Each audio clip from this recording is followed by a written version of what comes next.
Mesdames, Messieurs, bonsoir. Je suis ingénieur en aéronautique.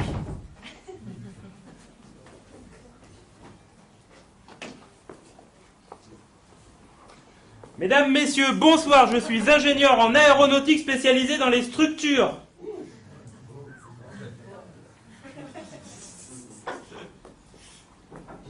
Mesdames, Messieurs, bonsoir. Je suis ingénieur en aéronautique spécialisé dans les structures sous-spécialisées dans les matériaux.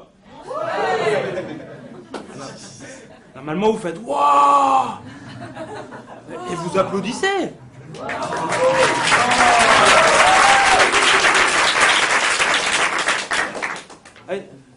Parce que des écoles d'aéronautique, il n'y en a que 4 en France. Et moi, en seconde, quand mes parents voulaient que j'aille à la fac, que j'ai dit non, je vais faire un bac technologique tourneur-fraiseur pour rejoindre mes copains, ils m'ont dit ah non, non, non, non, non, non, non, tu vas finir chair à canon pour le système thermo-industriel. Moi, j'ai dit bah si, je veux quand même faire ça. Et là, ils m'ont dit t'as plus le droit de te tromper. Hein. Alors, du coup, j'ai eu des bonnes notes, et là, on m'a dit ah ben non, toi, tu vas pas faire chair à canon pour le système thermo-industriel. Non, non, tu vas finir ingénieur. Tu vas rejoindre l'élite de la nation. Et du coup, j'ai fait une classe préparatoire et je suis rentré dans une des 4 grandes écoles d'aéronautique de France. Et ils en prenaient que 2, comme moi, sur 150. Wow.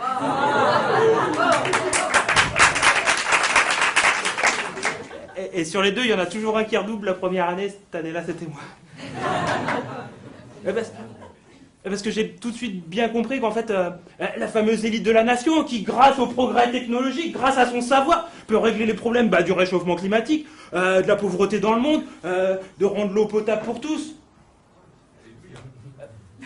Bon, dans une école d'ingénieurs en aéronautique, ils font plutôt des missiles pour Dassault, des voitures pour Peugeot et Citroën, et des avions pour Airbus. Alors, assez vite, en fait, moi j'ai dit, je vais mettre mes connaissances au service de la solidarité internationale. Alors, j'ai réfléchi à des projets sur la lutte contre l'ensablement, en Mauritanie. Et après, je suis parti au Sénégal construire des cuiseurs solaires. Bon, on s'est rendu compte que c'était pas très approprié, alors du coup, on a fait des poêles à bois économes. Mais en fait, très rapidement, en école d'ingénieur, je me suis aussi mis à jongler vraiment beaucoup. Je faisais 12 heures de jonglerie par semaine. Et c'était génial, j'avais un appartement avec mezzanine. Alors vous imaginez bien qu'après avoir goûté à la jonglerie, à la solidarité internationale, au développement des énergies renouvelables, bah, j'ai pas envie d'aller travailler chez Dassault. Hein. Ah non. Du coup, j'ai pris une année sabbatique. Là, j'ai autoconstruit mon éolienne. J'ai créé mon premier spectacle de jonglerie. J'ai été sur des chantiers à Ossaturbois. Tout ça pour finir au bout d'un an éducateur à l'environnement. Et maintenant, j'exerce 2 métiers. Le métier de formateur en éco-construction et le métier de jongleur professionnel.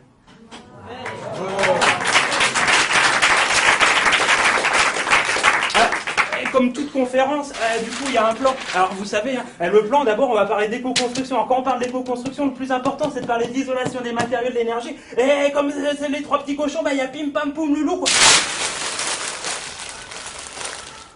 Mais ça, c'est des plans d'ingénieur. Ça, c'est si j'avais été formaté, moi. Moi, j'ai pas fait ingénieur. Et aujourd'hui, en fait, c'est une conférence gesticulée. Alors, m'attendez pas à voir gesticuler comme ça, non, non. L'idée, c'est de mélanger ce qu'on appelle les savoirs froids et les savoirs chauds. Les savoirs froids, c'est l'éco-construction. Et les savoirs chauds, c'est ma vie. L'idée, c'est pas de faire des savoirs calmes, non. Ah non, c'est de provoquer un orage. Alors, on verra si on provoque un orage ensemble ce soir. Et vous la connaissez, vous, l'histoire des 3 petits cochons ? Est-ce qu'il y en a un qui peut me la raconter assez succinctement ?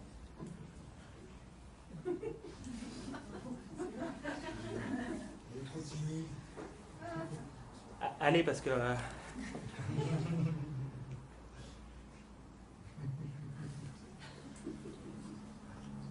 Je vous aide. Au début, il y a une maman cochon. Il y a 3 petits cochons. Voilà. Alors...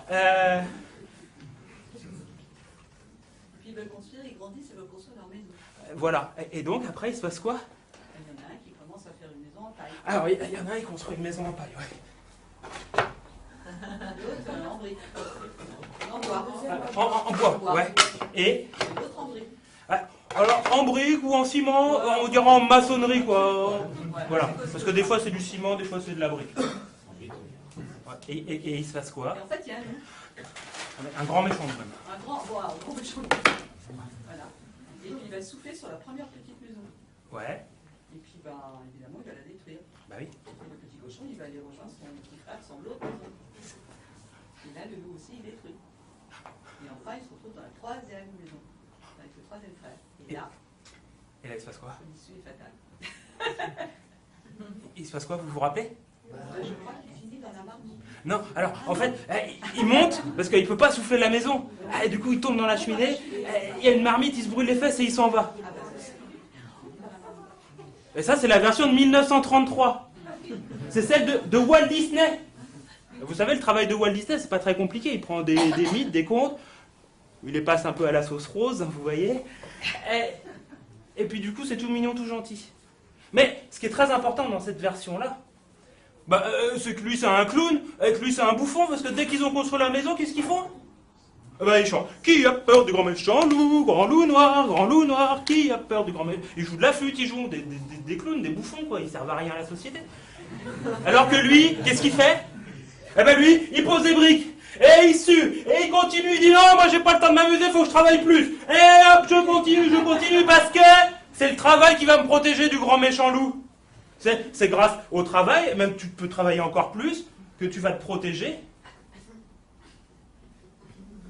C'est ça qu'a dit la version des Trois Petits Cochons.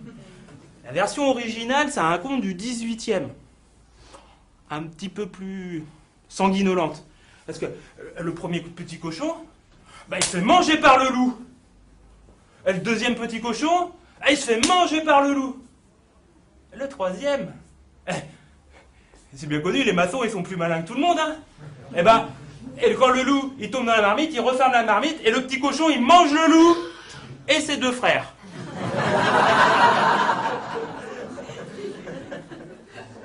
Oui, parce que du coup, si le loup a mangé les cochons, vous avez compris, on appelle ça du cochonnibalisme. Et ça, qu'est-ce que ça a laissé dans notre imaginaire? Que ceux qui veulent construire des maisons en paille, c'est des clowns. De toute façon, ça tient pas. Ceux qui veulent construire des maisons en bois, alors eux, c'est les bouffons. Par contre, ceux qui ont tout compris au système, c'est ceux qui construisent des maisons bien solides et résistantes. Et en France, on a eu la chance d'avoir les deux François, le François Coignet et le François Hennebique, l'inventeur du parpaing et du béton armé. Et dès 1900, vous savez comment ça se passe en France. Les industriels proposent à l'État des solutions, et puis à un moment on fait « Ah c'est bon, on va en faire une loi ». Et dès 1906, l'État français il dit « Là c'est le baptême social, le béton, vas-y, c'est bon ». Et là, les François, ils ont dit « merci la Première Guerre mondiale, merci la Seconde Guerre mondiale, c'est génial, on va pouvoir bétonner à fond ». C'est ce qui s'est passé au XXe siècle. Hein. Alors, les petits malins qui diront « Ouais, cette version-là, elle est sortie juste en même temps, la version originale, que la découverte par Louis Vicat des propriétés du ciment, le début de la révolution industrielle. » Attention, hein. Quand même. Faut pas dire que des bêtises. Hein. Mais cette histoire-là, elle a créé un bon problème à l'heure actuelle en France. Tout à l'heure, je vous ai menti quand je vous ai dit que j'étais formateur. En fait, non, je suis un super formateur. Et ça, c'est un casque de super formateur à partir du moment où je le remets. Super formateur, tu vois. Tu vas voir. Le secteur du bâtiment en France, à l'heure actuelle, à cause qu'on est bétonné dans tous les sens, c'est 50% des ressources naturelles qui sont mobilisées pour le bâtiment. Il y a 46% de l'énergie finale, l'énergie qui arrive aux prises, qui est consommée par le secteur du bâtiment. Le secteur du bâtiment est produit 40% des déchets en France. Et qui dit consommation d'énergie dit pollution.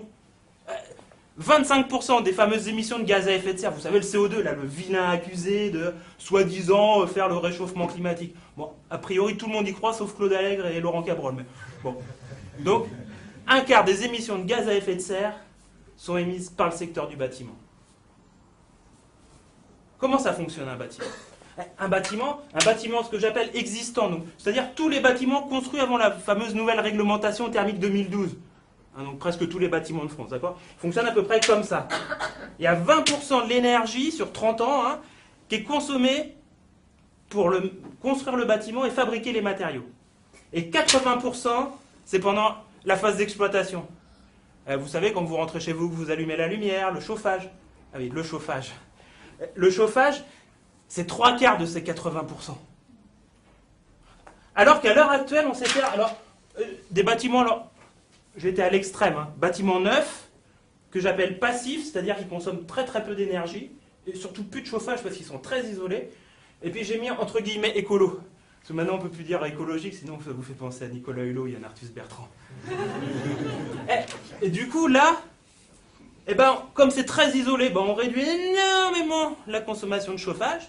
Et comme on met des matériaux écologiques, donc plutôt issus du renouvelable et local, et qu'on a un cycle de vie de fabrication qui est très faible, on arrive à des bâtiments comme ça. Alors, bâtiment neuf, c'est 1% de la construction en France tous les ans. Donc le gros enjeu, il est sur la rénovation. Oui, parce que en 1970, en France, on n'avait pas de pétrole, mais on avait des idées. Alors, on sort la première réglementation thermique. Sauf qu'elle n'a pas dû être pensée vraiment par des thermiciens, on ne les a pas écoutés. Parce qu'au début, on mettait ça d'isolant, et puis ça, et puis ça. On aurait déjà dû être courageux de dire il faut 20 cm dans les murs, 40 en toiture. Déjà, et puis de mettre du double vitrage. Et non, on s'est dit, tous les 5 ans, on réévaluera. Ce qui fait que, au fur et à mesure d'attendre, du coup, maintenant, la rénovation, elle devient urgente. Alors, moi, je propose des solutions que j'appelle universelles. Alors, pas uniques, parce que vous savez, les solutions uniques, où ça nous emmène. Les solutions universelles, c'est... On prend une base. Il faudrait mettre à peu près sur l'ensemble des maisons, en gros, 20 cm d'isolation. Voilà. Peu importe le produit, en tout cas, gardez cette idée-là. 40 cm d'isolation en toiture quand c'est possible, 15 cm au sol, du simple vitrage ou au double vitrage si c'est possible, et au triple si vous avez les poches pleines. Déjà, avec ça, on réglerait une bonne partie de ça. Parce que le gros enjeu, là, pour passer de là à là, en rénovation, le gros enjeu, c'est l'isolation. Alors, bien sûr, ça représente un certain budget. Au départ, on commencera par ce qu'on appelle des petits gestes de sobriété énergétique. Baisser entre son chauffage, changer ses ampoules. Mais on verra qu'avec ça, on peut grappiller entre 5 et 10%. Là, moi, je vous propose presque diviser par 4 ou 7. Tiens, d'ailleurs, vous les connaissez, les différents isolants ?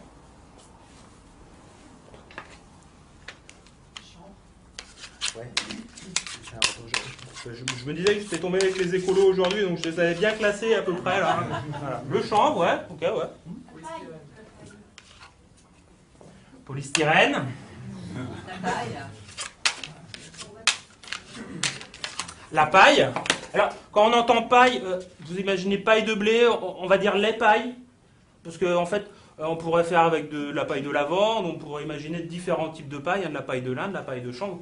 Voilà, donc c'est vrai que bien souvent la construction on utilise la paille de blé, mais pas tout le temps. Et quand j'entends paille, quand j'entends chanvre, quand j'entends les végétaux, bien sûr pour moi ils doivent être issus de l'agriculture biologique et le plus local possible. D'accord ? Il faut qu'on se mette d'accord dès le départ. Laine de verre. Alors attends, la laine de verre elle était là. Ouais, la laine de verre. Ouais. Alors ça c'est la famille qu'on appelle les fameuses laines minérales. La laine de verre c'est fait avec du verre pilé et du sable. Qu'on va fondre et essayer de faire une grosse barbe à papa. Et la laine de roche est faite avec des roches volcaniques. La laine de bois. La laine de bois, j'avais mis au début, je pensais que c'était le premier que vous alliez dire. La laine de bois. La laine, ouais. Alors la laine du mouton, quoi, c'est ça qu'on entend. Ouais, alors il y en a que j'ai exclu, les plumes, voilà, je l'ai pas pris. Du coup, en fait c'est issu de l'industrie agroalimentaire et en plus ça a été racheté par Saint-Gobain et vu ce qu'on sait, ce qu'ils donnent comme produit aux bêtes dans l'agroalimentaire, je n'ai pas du tout envie de cautionner ce genre de produit. Alors la terre n'est pas un matériau isolant, c'est un matériau même plutôt conducteur. Le liège. Alors le liège, je ne l'ai pas mis pour une simple et bonne raison, c'est qu'en fait on le croise assez peu souvent parce qu'il coûte cher, par contre ça reste un très bon produit. C'est le produit d'ailleurs qui sert aux bouteilles de vin par exemple. Vous savez, moi mes bouteilles de Château EQM, Mission Brion que j'ai à la cave, comme vous tous, quoi. Il y en a qui ont ça en cave? Non, je teste au cas où, parce qu'en fait je suis pas pressé ce soir après. Le liège, son problème, ça va être aussi sa disponibilité. On le trouve essentiellement sur la Méditerranée et quasiment 95% en péninsule ibérique. Et donc on le récolte tous les 9 ans. Donc pour moi c'est le polystyrène naturel en fait. Hein. On a trouvé des traces de liège qui avaient plus de 100 ans. Donc c'est un très bon matériau, mais je l'ai un peu exclu, surtout parce qu'il coûte cher et que vous allez peu le croiser dans votre vie de constructeur. Il en reste 3. Les cheveux, la brique. Les cheveux. Alors les cheveux, pour l'instant, non.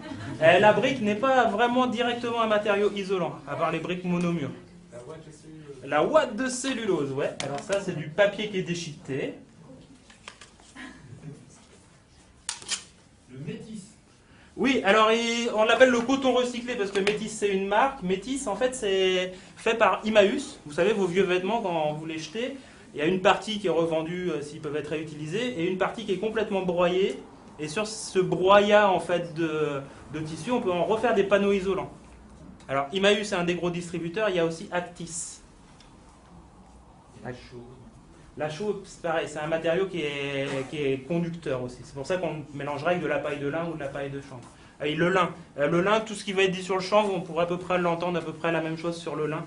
Là, il reste un super matériau, un matériau d'ingénieur en aéronautique, là. Hein? Polyuréthane. Ouais, alors polyuréthane, je l'ai mis dans la famille des polystyrènes, c'est à peu près les mêmes propos. C'est microcellulaire. Ouais, oui, là, non, j'ai entendu là. Là, par là. Les isolants minces. Alors, ça, c'est comme ça, les loups technico-commerciaux à bout pointu, ils disent « Ouais, on a des isolants minces, c'est super bien. » Bon, il y a un test qui a été fait, à comparaison... Alors, en fait, il ne faudrait pas les appeler les isolants minces, il faudrait les appeler les produits réflecteurs minces. Et le test, ils ont mis une maison isolée avec ces produits réflecteurs minces à équivalence thermique de la laine de verre. Ils ont mis 4 jours en chauffe, ça s'est avoué 2 fois moins efficace que prévu. Et les isolants minces, alors, les nouveaux isolants minces, ils sont épais comme ça. Contre ça avant. Et même les anciens, vous savez, ce qu'on appelle aussi des fois les multicouches, là, avec de l'aluminium ou autre, ça fait ça comme épaisseur, mais si tu regardes bien comment on doit le mettre en œuvre, tu dois faire une lame d'air de 3 cm en dessous, une lame d'air de 3 cm au-dessus, donc finalement, tu as ça comme épaisseur pour une efficacité d'isolation à peu près épaisse comme ça. Donc pour moi, c'est bien pour les glacières, les caravanes. Allez, votre garage, si vraiment vous avez peur que les râteaux ils aient froid, voilà, c'est tout.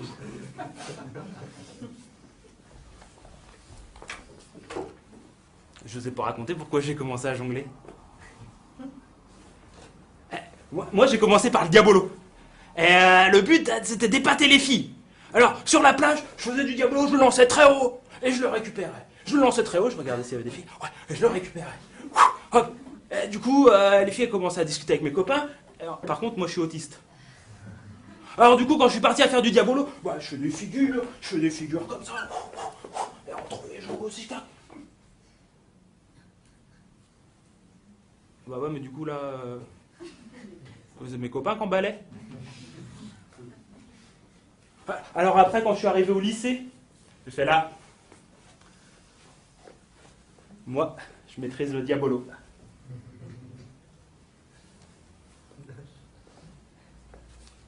Non mais au lycée, il y en a toujours un qui sait mieux faire du diabolo que toi.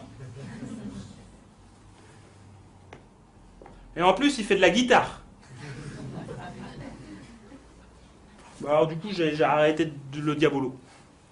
Je me suis mis après à jongler avec les balles, les massues. Voilà, parce que du coup, ça m'a... Et du coup, j'ai jamais réussi à draguer une fille en jonglant. Super formateur! Comment? Qu'est-ce que vous regardez en premier quand vous allez chez Bricolou ou chez Lou Casto? le week-end pour acheter des matériaux d'isolation? Hein? Le prix. Ouais, le prix, ouais. C'est lequel le plus cher? Celui qu'on n'achète pas. Tu peux faire un emprunt sur 25 ans.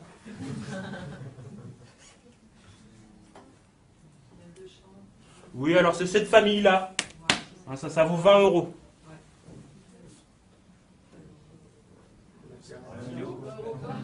Non, parce que j'attendais, je voyais que vous alliez me prendre pour un loup. Je dis, ouais, c'est super, pour 20 euros, t'as de la laine de chambre. Alors, je vais comparer 1 mètre carré d'isolant, juste le produit, à efficacité thermique équivalente, une résistance thermique de 5 pour les adeptes, hein, et voilà. C'est lequel qui coûte le moins cher? La paille, bien sûr, la paille. La paille, c'est le moins cher. Alors, chez Loup Dépôt, des fois, tu trouves ça pas trop cher non plus. Hein. Après, c'est la Watt. Je vous aide. Et souvent, on dit que le polystyrène, c'est pas très cher. En fait, c'est un peu entre les deux. Alors, bien souvent, quand tu sors de chez Monsieur Bricolou, bah, t'as acheté ta laine de verre parce qu'en plus, elle est en promo. Non? J'ai une petite question pour vous. Est-ce que vous avez déjà été dans des combles aménagés en été? J'adore vous regarder quand je pose la question. Ah, t'es comme moi, t'es en sueur là. Attends, je t'explique, il faut que je pose mon casque de super formateur parce que c'est pour les cascades. La chaleur, à travers la laine de verre d'une toiture en été, elle fait ça. Qui a peur du grand méchant loup, grand loup noir, grand loup noir? Toi, elle passe direct. C'est pour ça qu'il fait chaud. La chaleur, elle monte, elle monte, elle monte, elle monte tout au long de l'après-midi pour arriver à un apogée, genre vers le début de l'apéro à 18h. C'est pour ça qu'on a soif l'été, j'ai trouvé. C'est pour ça qu'on a chaud. En fait, la chaleur, elle entre presque directement. Il faut à peu près 4-5 heures pour qu'elle rentre. Et puis une fois qu'elle est dedans, bah...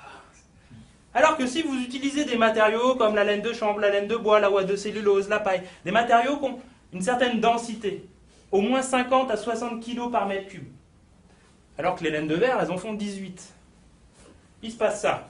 Ah, je suis un grand méchant loup très très affamé. Ah, ah, ah, ah, ah, ah, ah. Alors là, c'est pas très compliqué. C'est que comme il y a de la densité, la chaleur, ça joue un peu un rôle d'amortisseur. Donc la chaleur, elle est atténuée. Et même, la chaleur, elle baisse. Ouais, l'après-midi, elle baisse. Et son pic de chaleur, il arrive à la fin de l'apéro vers 2h du mat. Je sais pas, en tout cas, nous, à Nantes, ça se passe comme ça. Hein. Je voudrais pas défier les Bretons. Hein. Et du coup... Une solution pour ne pas avoir chaud dans les combles, eh ben, c'est déjà d'utiliser ce genre d'isolant-là. Et là, quand tu regardes bien, tu pourrais te dire, bah, on prend quand même de la laine de verre à 50 kg par mètre cube. Bah ouais, mais elle vaut à peu près 20 euros. Ah, vous choisissez, hein. Super formateur! Je vais avoir besoin d'un assistant. Oui, une assistante. Oh,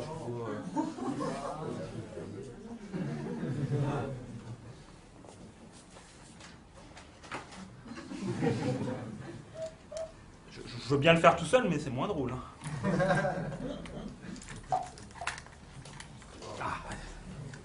Du coup, bah, tu sais comment ça se passe. Tu salues le public t'applaudit. Voilà. Est-ce que tu es ingénieur? Non. Ah, dommage, je vais essayer de te applaudir encore plus fort. Souvent, la deuxième chose qu'on regarde quand on prend un isolant, c'est l'efficacité. Tu peux tenir ça. Alors, le plus efficace, c'est le polystyrène. Il faudrait en mettre 15 cm pour toujours la même efficacité thermique. Les autres, les laines, c'est 20 cm. Toutes celles-là, les boîtes de cellulose, les laines de bois, les laines de verre. Donc quand il y en a qui disent que le polystyrène est super fort par rapport aux autres, 5 cm, il faut voir si on est super fort. La paille, il faudra en mettre 25 cm. Les bottes de paille de 25, ça n'existe pas, c'est tout de suite des bottes de paille de 40.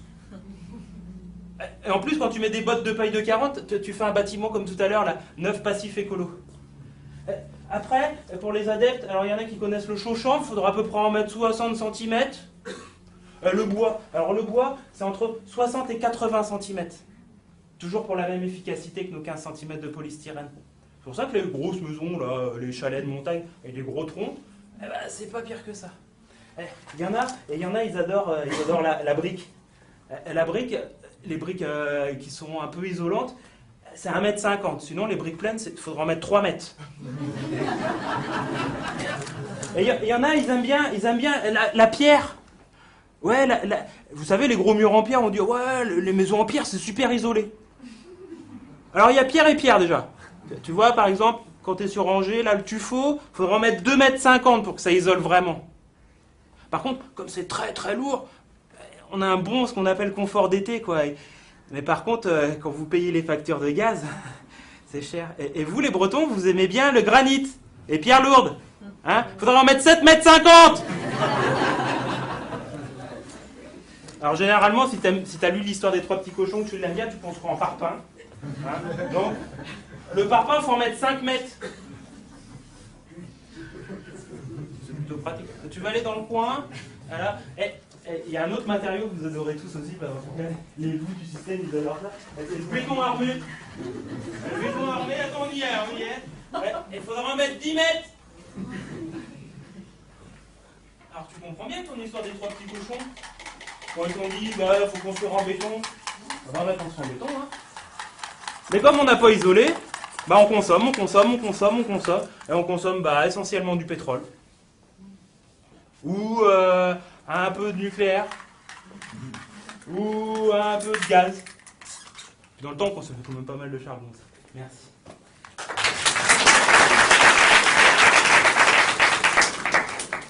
Et donc l'intérêt de l'isolation, elle est là pour réduire vraiment ses impacts. Bon, bien souvent, vous vous arrêtez là. Hein. Vous regardez le plus efficace, le moins cher. C'est bon, quoi. Il y a un autre critère qu'on peut prendre en compte. C'est ce qu'on appelle l'énergie grise. Parce que tu imagines bien, en fait, le produit, il faut bien extraire une matière première, donc tu consommes de l'énergie. Après, tu la transportes, donc tu consommes encore de l'énergie. Tu la transformes, tu transportes et tu retransportes. Tu mets en œuvre, tu consommes de l'énergie à chaque étape. Puis en fin de vie, peut-être que finalement, tu vas aussi consommer de l'énergie, soit pour le recyclage, soit pour l'enfouissement. C'est qui consomme le plus d'énergie à sa fabrication. Ah ouais, vous êtes fort. C'est le polystyrène. Alors, la barre bleue, elle présente des kilowattheures. Vous savez, c'est ce que vous payez à la fin du mois, là, chez EDF, par exemple, pour l'électricité. Alors, en fait, ça devrait être finalement, si on intégrait les coûts environnementaux et autres, ça devrait être le vrai prix, en fait. Qui dit kilowattheure, 10 €. Hein. Si je raisonne bêtement, si je n'étais pas ingénieur, je dirais ça. Après, c'est qui consomme le plus? Alors, plus précisément, les laines de verre, parce que les laines de roche, il faut les chauffer un peu moins fort que le sable. Tu vois, ça, c'est pour les laines de verre, et ça, ce serait pour les laines de roche. Et après, les laines de bois et les laines de chanvre, comme elles sont rentrées dans le système un peu thermo-industriel, ça veut dire que il faut prendre les copeaux, et puis les copeaux, on remet à peu près 15% de polyester pour les relier, pour faire des beaux panneaux. Alors, ils ont une consommation d'énergie un peu grande. Par contre, la boîte de cellulose, c'est juste couper du papier. Et la paille, c'est bottelé, quoi. Par contre, je vous ai dit, si c'était pas bio, qu'il fallait des pesticides ou autre, au fur et à mesure, vous feriez grandir la barre. Et tout à l'heure, j'ai dit, qui dit énergie, dit pollution. C'est qui pollue? Pareil, pas vraiment, en fait. Ceux-là, ils polluent. Là, ils émettent des fameux kilos équivalent CO2. Alors, pour ceux qui prennent pas de notes, qui suivent pas, et comme je suis un super formateur, je vous ai fait un super PowerPoint. On m'a dit en conférence gesticulée, c'est interdit les super PowerPoint. Alors, il est téléchargeable sur le site internet. D'accord? Vous retrouverez toutes les valeurs et tout. Et quand j'étais en 4e, que je faisais du diabolo, à l'école, j'avais des bonnes notes. Et par contre, j'étais le bouc émissaire. Mais j'ai compris un peu plus tard pourquoi. Peut-être parce que j'étais en train de lire la vie de Che Guevara. Peut-être que dès qu'il y avait une injustice, j'étais promis à ouvrir mon bec. Allez savoir. Une fois, par exemple, en maths, le prof, on avait quand même bien envoyé tout le cours, quoi. Le prof, il dit, vous n'aurez pas votre pause. Alors, je me lève une première fois, et il dit, Moreau, asseyez-vous. Alors, comme je suis poli, voilà, du coup, je me rassois. Puis à un moment, je me dis, ouais, mais quand même, mon pain au chocolat, je vais pas réussir à le manger, là. Donc, je me lève. Là, le prof, il prend mon sac. Alors, juste pour vous situer le prof, vous voyez mon gabarit à peu près. Donc ça c'était les jambes du prof, d'accord? Et du coup, j'avais des avant-bras plus gros que les jambes du prof. Alors du coup, j'ai pris le prof, j'ai soulevé, j'ai pris mon sac et j'ai filé directement chez le CPE. Je lui ai dit, ouais là, on a été victime d'une injustice, on n'avait pas le droit de sortir, parce que du coup, soi-disant qu'on avait foutu un peu le bazar. Et là, j'arrive en cours de sciences et vie de la Terre, et là, j'avais à peine passé la porte. Moreau, votre carnet! Mais j'ai rien fait. Alors je sais pas, à l'époque il n'y avait pas de portable, je sais pas les profs comment ils avaient, par télépathie ils avaient dû se dire, là Moreau faut le coincer. Et mais par contre, en cours de sciences et vie de la Terre, j'ai retenu un truc. Tu vois, les végétaux, le CO2 là, genre ils le stockent. Puis après ils font une cuisine, la photosynthèse. Quintard de carbone, ils te renvoient le dioxygène. Oh. Parce que les ingénieurs chez Veolia, eux, pour régler les problèmes du réchauffement climatique, ils vont faire des usines de séquestration du carbone. Alors qu'en fait, il suffirait juste de planter des arbres, des végétaux, quoi. Tu vois, c'est quand même beaucoup plus simple que de continuer à bétonner. Ouais.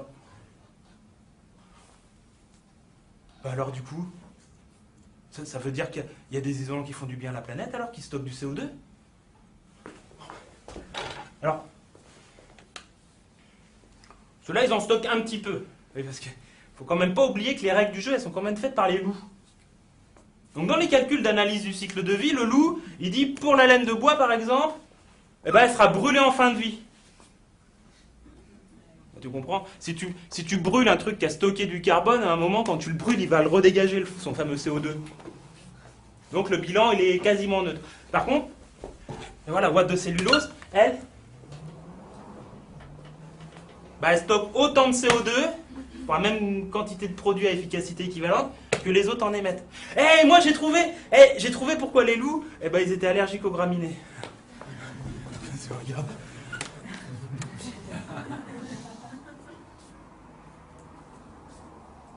Et vous en pensez quoi, vous les petits cochons ? Ah ouais, j'ai lu dans les livres d'ingénieurs que les maisons c'était en béton isolé en laine de verre. Bah oui, mais regarde, nous, nos solutions, là, ce qui dit super formateur, ça a l'air quand même vachement cool pour la planète. Oui, mais moi j'ai lu dans les livres d'ingénieurs que les maisons c'était fait en béton armé isolé avec de la laine de verre et du polystyrène. Ouais, mais quand tu vois ça, est-ce que t'écoutes ce qui dit super formateur, ça te donne pas envie de changer ? Non ! Il ne faut pas changer. Il faut continuer à consommer du pétrole, de la laine de verre, du sable, du ciment. Sinon, je vais venir, je vais souffler votre maison. Et elle va s'envoler, je vais vous manger.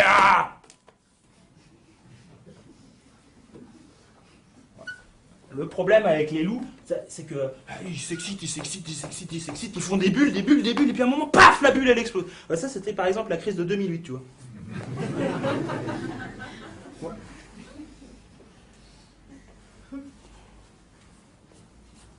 On a des obstacles. Parce que quand on voit ça, on se dit pourquoi on fait pas plus d'isolation écologique ? Alors bien souvent les gens ils me disent c'est la faute des lobbies.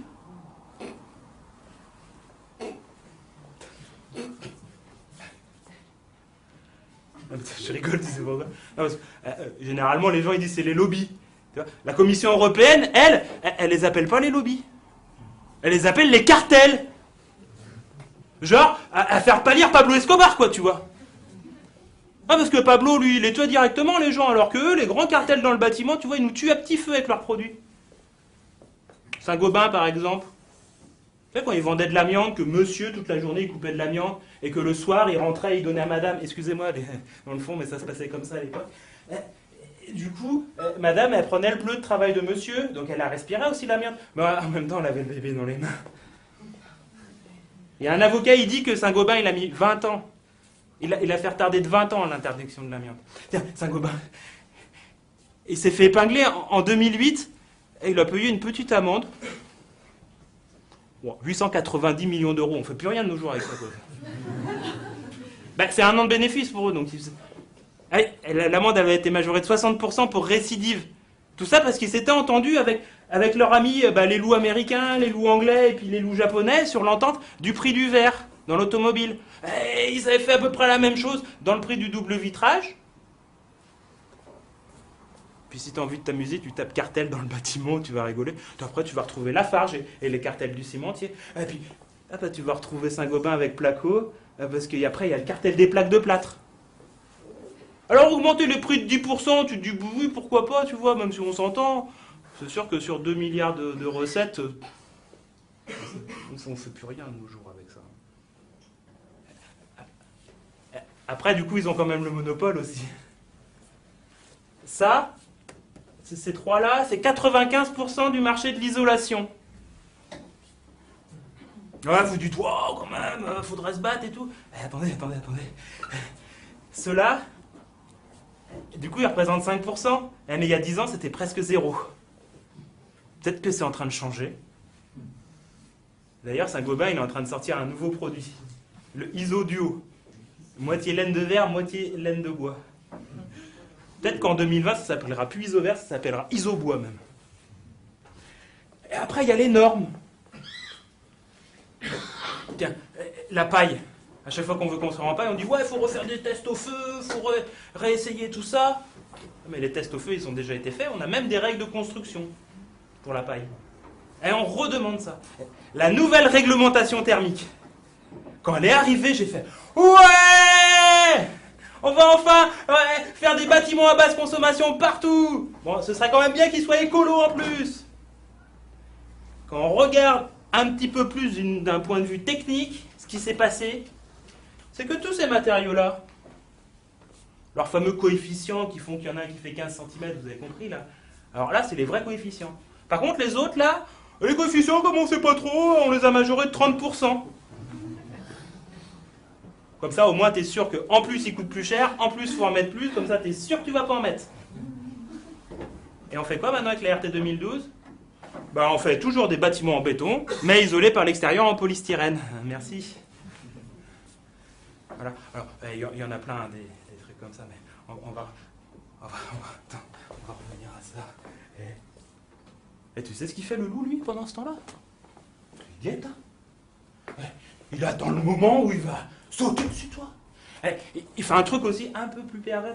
Il coupe le lien, tu vois, entre nous, les êtres humains, et la nature. Bien souvent, quand tu vas dans les grands magasins de bricolage,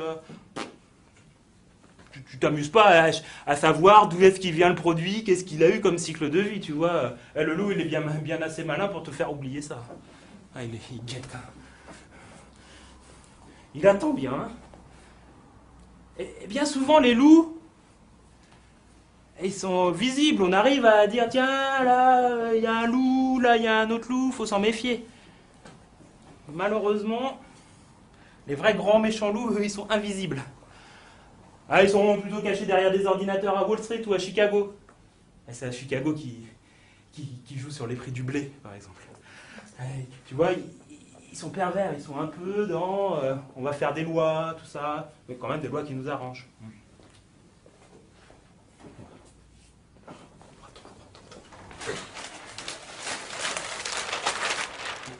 Il y a un truc que tu n'as peut-être pas remarqué depuis le départ, en fait, c'est que pour jongler, il faut une main droite et une main gauche. Vous êtes d'accord ? Et du coup, quand je lance une balle, ça fait ça. Avec la tête de loup, là, quand je le lance, que je fais tout ça, ça fait ça, non ? Oui ? Eh ben, vous avez compris la jonglerie.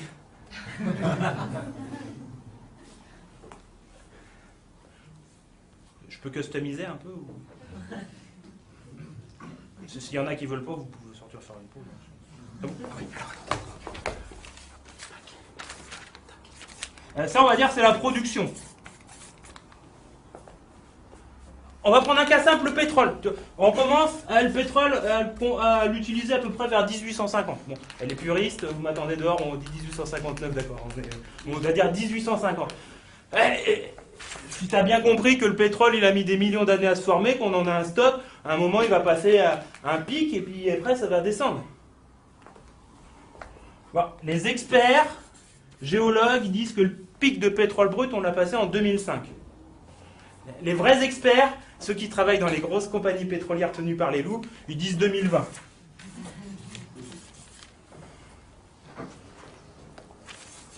Ça fait ça à peu près en ce moment.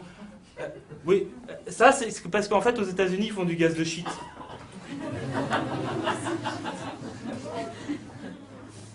C'est la première fois quand même que François Fillon il nous a réussi à nous faire rigoler. C'est pas moi de gaz de schiste, c'est lui. Hein. C'est après avoir passé les banlieues au Karcher. Et du coup, au lieu d'avoir à l'heure actuelle un baril plutôt à 200 $, on a un baril à 60 $. Et cette courbe, elle s'appelle le pic de Huber. Huber, dans les années 50, il était géologue chez Shell. Et il a dit au patron de chez Shell, vous verrez, aux États-Unis, dans les années 70, on passera notre pic pétrolier. Le boss, il a fait... Et Hubert, t'es viré, t'es vraiment trop naze comme géologue. Quoi. Et du coup, dans les années 70, le PDG de chez Shell, il a fait... Et les États-Unis, ils ont bien passé leur pic pétrolier de pétrole brut en 1970. Peut-être que vous verrez un lien de cause à effet entre les deux crises pétrolières des années 70, hein. Et quand même, à un moment, Saddam Hussein, pendant 25 ans, il a été vachement sympa. Et pourquoi qu'on l'a descendu? Parce qu'il a nationalisé le pétrole irakien. Et l'Iran, ils ont été quand même vachement sympas pendant très longtemps aussi avec les Anglais. Pourquoi qu'on l'a fait fuir le Shah d'Iran? Parce qu'il avait nationalisé le pétrole iranien. Et Kadhafi était vachement sympa pendant 25 ans. Et pourquoi qu'on l'a descendu? Parce qu'il a nationalisé le gaz libyen. L'Ukraine. Qui se passe en Ukraine en ce moment? Il se passe qu'il y a juste 2 gros gazoducs qui passent à travers l'Ukraine. Hein.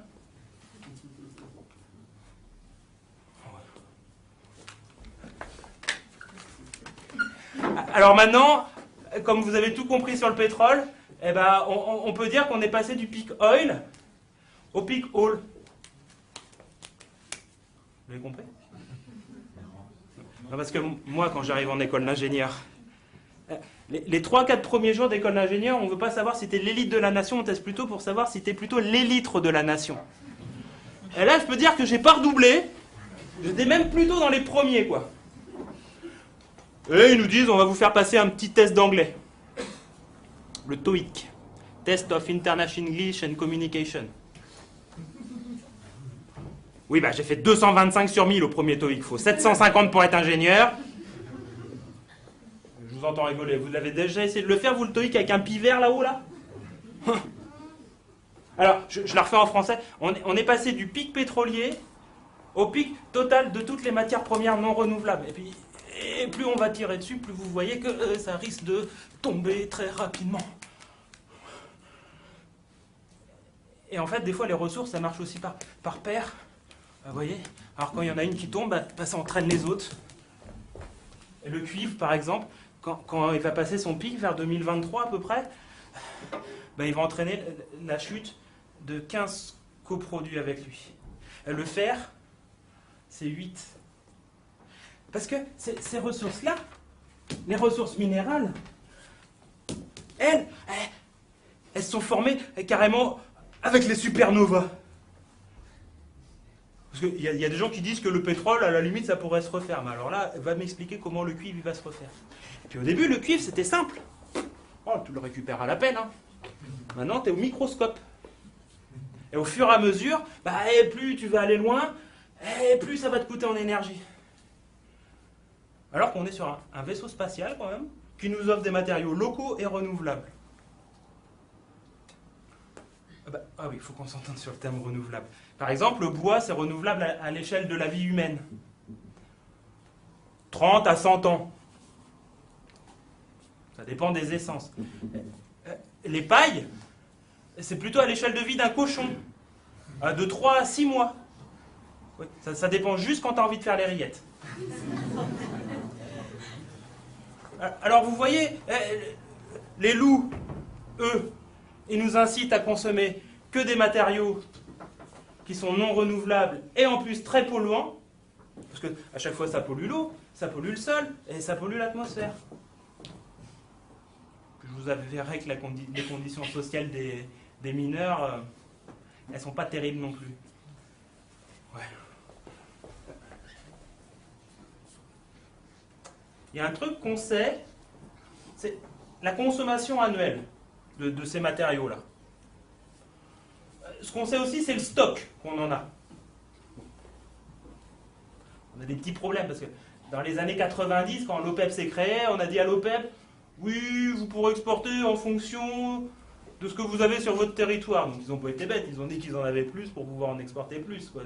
Personne n'a été vérifié. Le charbon, c'est pareil. Imagine la Chine. Pendant 10 ans, elle a 10% de croissance. Par contre, les stocks de charbon, eux, pendant 10 à 15 ans, ils n'ont pas baissé. Bon. Alors, si on croise la consommation d'un côté et le stock du pétrole, il n'y en aura plus avant ou après 2050. Alors, ceux qui pensent qu'il n'y aura plus de pétrole avant 2050, je veux bien que vous leviez la main. Je fais une étude sociologique en ce moment, voilà. Donc ça, c'est les pessimistes d'un côté, voilà. Et ceux qui pensent qu'il y en aura après 2050. Il y avait beaucoup d'abstentionnistes. Hein. Ah oui, non, en fait, ils savaient déjà que c'était en fait 2050. Et le cuivre, il n'y aura plus de cuivre avant 2050 ? Qui c'est qui vote pour ? Ouais, il y en a qui sont dark complètement là. Et donc, après 2050 ? C'est 2055.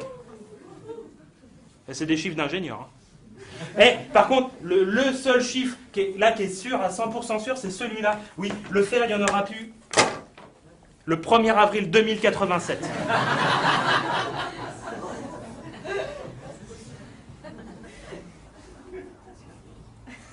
oui. Non, en fait, ce qu'on ne sait pas, c'est qu'on ne sait même pas si on ira à la fin des ressources. Par exemple, le pétrole, si on va à la fin des ressources, ça va donner à peu près ça, tu vois, c'est ce qu'on appelle l'emballement climatique. Alors il a déjà un peu commencé gentiment, tu vois, ça fait ça. Là on commence, tu vois, on se dit « Oh les ours polaires, attention, on va peut-être les perdre !» Alors qu'on a déjà perdu 15 millions d'espèces déjà, mais on s'en fout, c'est parce que c'est des petits coléoptères.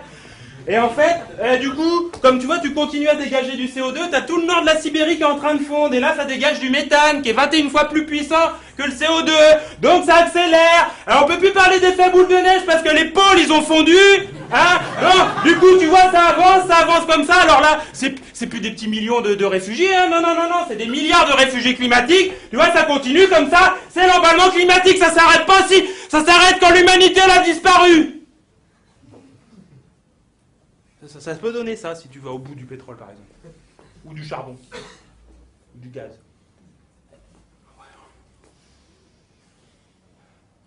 Vous la connaissez, vous, l'expression foncer droit dans le mur ? Ben moi je pense qu'on est dans le mur depuis les années 70. Hein. C'est là où on a dépassé notre empreinte écologique. La capacité en gros de la Terre à se régénérer, quoi. Bon, par contre, je connais pas l'épaisseur du mur. Est-ce qu'on va trouver derrière ? Qu'est-ce qu'on va trouver derrière ? Et je vous laisse réfléchir le temps d'un petit changement de plateau de qu'est-ce qu'on va trouver derrière. Mesdames, messieurs !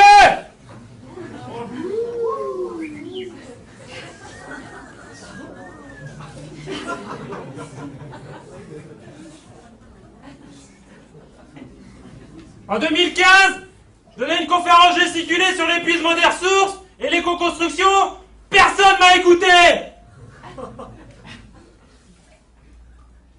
Maintenant, moi, je me bats, moi. Je me bats pour ça, moi. C'est mes 5 derniers litres.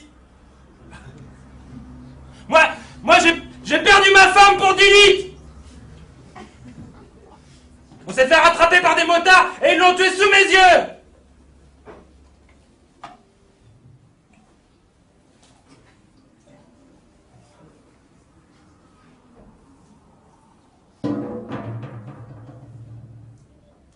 mais ça, ils y ont pas cru. Mais ça, ils ont rien fait. Ah, par contre, le béton, ah bah ça, ils ont continué, hein. Un département, en 7 ans, il disparaît sous le béton, en France. Ouais. Ah. Salut, toi. Ah, t'es toujours là. Il est toujours là, lui. Mais ça, mais en 2035, t'en avais plus. Ils ont tout pompé d'un coup.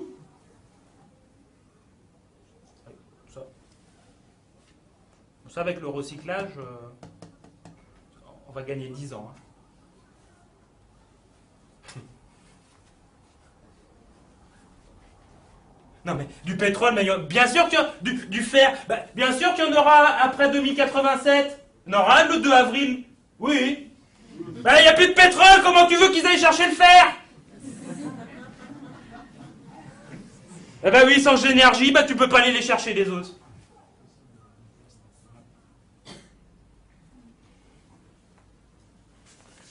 Moi qui est jongleur, moi j'étais obligé de vendre une balle, moi, pour faire rouler ma bagnole. Tu vois? Tu crois que c'est super sympa pour un jongleur de jongler avec ça, hein? Ouais. Tu veux savoir ce qui s'est passé? Hein? L'effet boomerang?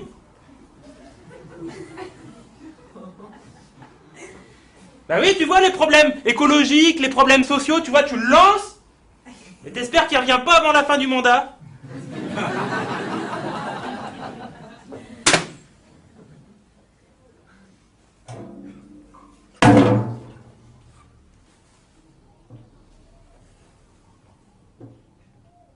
Moi j'avais compris, moi. Moi j'avais lu un rapport des années 70, commandé par le Club de Rome et fait par des chercheurs du MIT, Massachusetts Institute of Technology. Ouais, c'est bon, je sais, j'ai pas le TOEIC. T'as qu'à essayer de dire Massachusetts, tu vas voir. Ben les chercheurs, ils ont fait des courbes. Ah, ils ont dit, bah tiens, allez, on va y aller, la croissance, elle peut être infinie. Et bah du coup, au milieu du 21e siècle, tu passes un pic de production industrielle, tu passes un pic de production alimentaire, et tu passes un pic de population. Tu passes de 10 milliards à 1 milliard. Et puis toutes tes ressources, elles s'épuisent, et ta pollution, elle fait comme ça. La conclusion? Bah, dans un monde fini, on ne peut pas vivre avec une croissance infinie. Les seules personnes qui croient ça, c'est soit des fous, soit des économistes.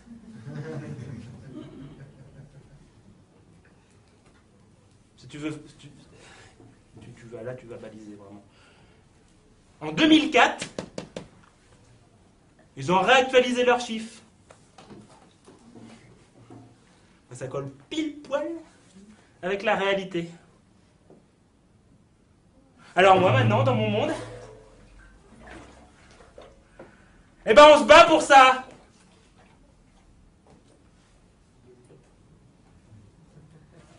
Alors des solutions, il y aurait pu en avoir, hein.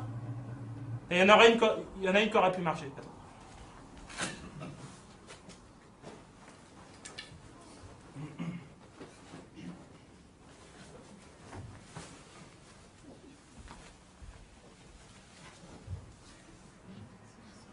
Un développement durable.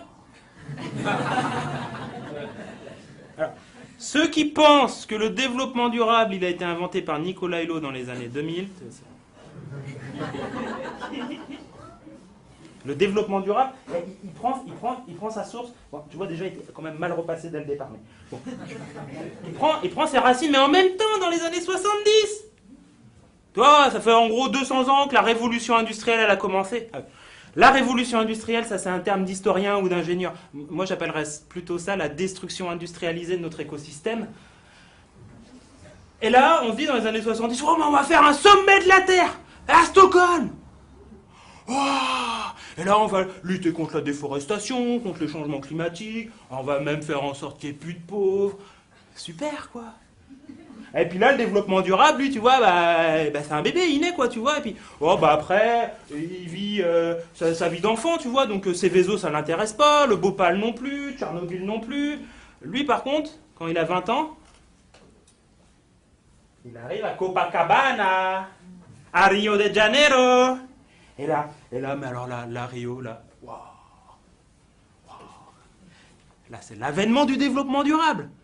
Eh, on va même faire l'agenda 21, l'agenda pour le 21e siècle. Mais c'est 27 principes. Déjà, tu lis le premier, tu pleures, t'as lu les 27, t'as plus d'eau dans ton corps. Tellement c'est beau. Et là, alors là, on y va, quoi. C'est les changements climatiques, en veux-tu, en voilà, la lutte contre la désertification, on n'oublie toujours pas les pauvres, tu vois. Et là, il est en pleine forme, le développement durable. Il a 20 ans, quoi. Et il y a un moment qui me marque à Rio, c'est quand la petite Séverne Suzuki, là, elle a 12 ans, elle monte comme ça à l'estrade, et elle parle aux 150 chefs d'État, elle leur remet une rousse. Oh, mais j'aurais pas aimé être président. Ouh là là. Puis après, le développement durable, il continue sa vie, quoi, tu vois. T'achètes des bouts pointus. Ça va bien, quoi. Tu veux savoir ce que c'est devenu le développement durable dans les années 2000 ? J'ai fait des citations, et je vais les mettre entre guillemets, parce que si je les dis tout de suite comme ça, je vomis, en fait. Tu vois, c'est vrai. Ouvrez les guillemets. Ce que nous avons su faire il y a plusieurs décennies avec le nucléaire, nous le ferons avec le développement durable. Ce n'est pas moins de croissance, c'est plus de croissance. Fermez les guillemets. Qui a dit ça ?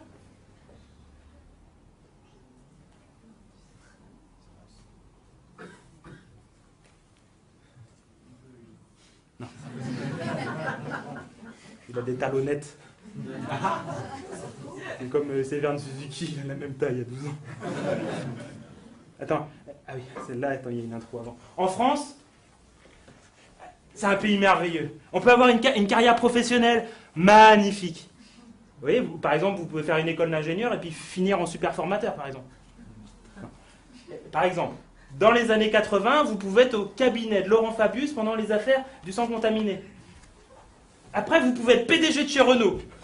Tu vois le lien entre la santé et l'automobile. Oui, les bagnoles, elles dégradent notre santé, mais l'inverse, je vois mal. Et après, tu peux finir à la haute autorité des luttes contre les discriminations et les inégalités. Et tu dis, ouvrez les guillemets, le développement durable n'est ni une utopie, ni même une contestation, mais la condition de survie de l'économie de marché. Fermez les guillemets. Qui a dit ça ? Louis Schweitzer. Alors, parce qu'au départ, tu vois, le développement durable dans l'idée, c'était plutôt, ouais, man, c'est cool.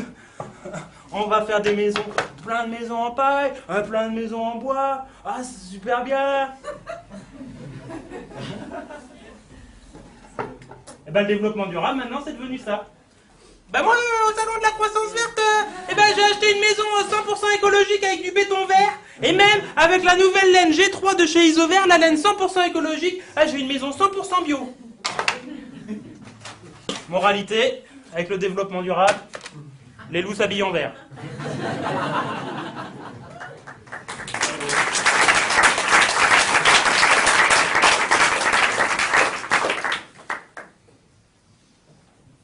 Il y a un truc qu'on n'a toujours pas essayé, par contre.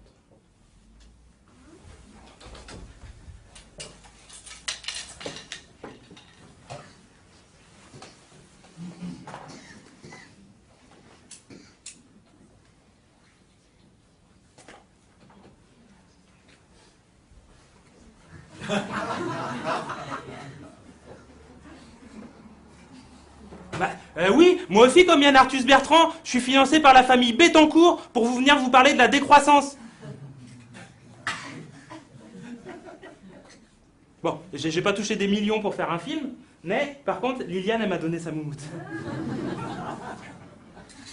La décroissance, quoi, le retour à la bougie, elle s'habille avec des peaux de bête, le retour à l'âge de pierre, quoi.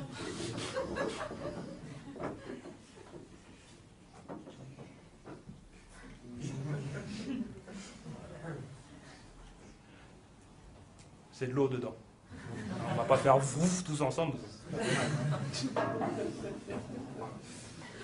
Quand on parle de décroissance, c'est un mot bu, quoi, un slogan. L'idée, c'est de faire réfléchir les gens, quoi. On devrait plutôt parler d'accroissance comme on parle d'athéisme. D'arrêter de croire que c'est la croissance qui va nous sauver. Il y en a qui ont testé, hein. Vous pouvez demander à Pinochet. Hein. Il a testé la croissance. 1% de croissance, 1 million de chômeurs. Tu crois que ça te donne envie, quoi? L'idée de la décroissance, c'est plutôt de se poser les questions de mais en fait, c'est quoi ce qui est vraiment essentiel? Respirer de l'air de qualité, boire de l'eau de qualité, que tout le monde ait accès à un air et à de l'eau de qualité, manger, s'abriter, construire des maisons en paille, ou en bois. C'est ça, non? Moi, il y a quelque chose qui me semble important, avant tout, c'est le partage. L'échange. En fait, c'est comme ça qu'on sortira peut-être de l'impasse. Ben oui. L'idée, c'est au lieu de subir la récession ou l'austérité, c'est peut-être en faisant des choix qu'on pourrait vivre ça, une sobriété heureuse. Moi, je pense vraiment que ça passe par le partage. Tiens d'ailleurs, quand là je viens, je jongle tout seul là. Je fais jamais ça d'habitude. Moi, je fais que de la jonglerie sociale. De la jonglerie où je partage quoi, le jonglage. Je jongle jamais tout seul en fait. Je fais du passing avec les copains. Est-ce qu'il y a quelqu'un dans la salle qui sait pas du tout jongler par exemple? Tu peux venir avec moi s'il te plaît?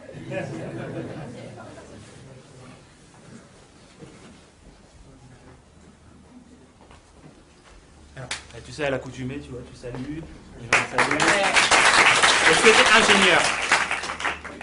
Non. C'est vrai? Ouais, Peut-être ça va en faire applaudir encore plus fort. Alors, tu viens. Tu sais que tu sais vraiment pas jongler. Hein, c'est bon. Vous seriez de décroissance de droite, par exemple, vous l'humilierez en disant mais vas-y, montre-nous quand même, tu sais jongler, quoi, tu vois. Alors, celle-là, tu vas te la lancer comme ça pour cette main-là, tu vois, tout simplement. Ouais. Voilà, super. Celle-là, tu fais pareil, tu vois. Alors, tu vas faire une fois ici, une fois là.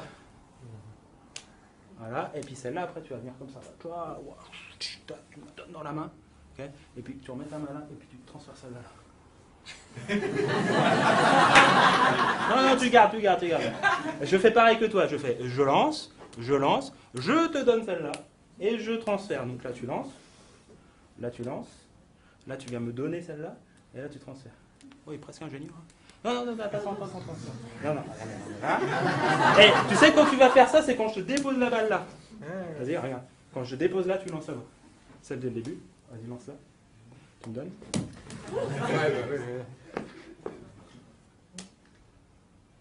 Tu viens me donner là. Voilà. Tu vois, hop, tape, et vas-y, transfère. C'est parti. Ouais, tac, transfère.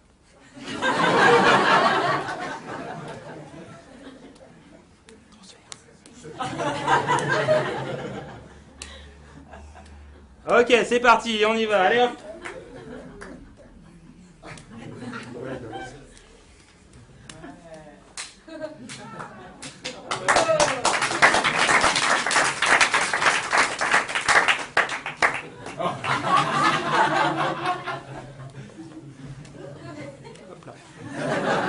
Merci.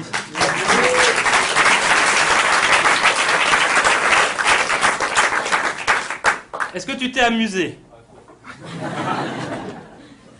C'est ça que je trouve bien, moi, c'est que, en fait, le jonglage à 3 balles comme ça, en fait, c'est fastidieux, Alors que là, vous voyez, allez, 2 minutes top chrono, hop, on a commencé un premier truc, on commence à s'amuser, quoi. Et grâce au partage, à la jonglerie sociale.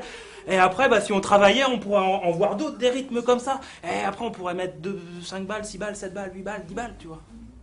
Bon, ça, il faudrait que tu travailles un peu plus, mais je l'encourage, hein. C'est important. Et dans le bâtiment, c'est pareil. On pourrait, tu vois, serrer les coudes, quoi, faire des chantiers participatifs, se donner des coups de main, sortir de la société marchande. Arrêter d'essayer de toujours tout vendre. Arrêter de lui faire des bénéfices. Moi, mon métier de formateur en éco-construction, je ne l'ai pas appris dans les livres d'ingénieurs. Hein. Appris sur le terrain. Alors, mes premiers chantiers participatifs, on était avec des copains, on montait des murs en pierre, et puis à un moment de temps, les copains ils m'ont dit, ouais, tu vas monter là-haut sur l'échafaudage. Et je faisais, ouh, j'ai le vertige. Alors du coup, je lui fais la bouffe, quoi. Chaque place est utile, hein, et la bouffe, c'est pas une place de femme, hein. Alors d'habitude, je me fais huer quand je dis ça, et du coup, après, je fais, est-ce que vous voulez une blague? Parce que nous, en formation, vous voyez, comme ils en ont marre des fois de m'entendre parler, ils me disent, allez, une petite blague là. Et vous la connaissez, la différence entre les hommes et les cochons? Alors le maçon, il dirait, les cochons, ils ont la queue en tire-bouchon.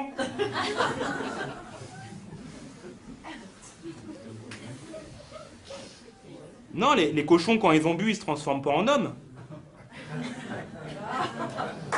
Attends, c'est une blague féministe, tu vois, là, faut qu'elle fasse son choix. C'est bon? Vous le connaissez, le saint patron du bâtiment? L'autre jour, ils m'ont fait Saint-Pierre. Du coup, je l'ai pris comme ça, je vais pas te capter tout de suite. L'autre jour, il y en a, il m'a fait Saint-Gobain. Alors là, j'ai voulu le... Voilà. Non, en fait, c'est la bétonnière. Pas mal. Une dernière ou... Vous en voulez une longue? Une longue ou une courte? Ah, une longue. Alors, c'est un architecte, un ingénieur et un artiste qui discutent de savoir s'il faut passer du temps avec sa femme ou avec sa maîtresse. Alors, l'architecte, il dit, ah mais bien sûr, avec ma femme, pour construire des fondations solides à notre couple. L'artiste, lui, plutôt avec ma maîtresse, parce que ça m'apporte de la créativité, du suspense. L'ingénieur, il dit, les deux. Bien sûr. Quand votre femme, elle pense que vous êtes avec votre maîtresse et que vos maîtresses, elles pensent que vous êtes avec votre femme, vous avez le temps de passer au labo pour travailler plus.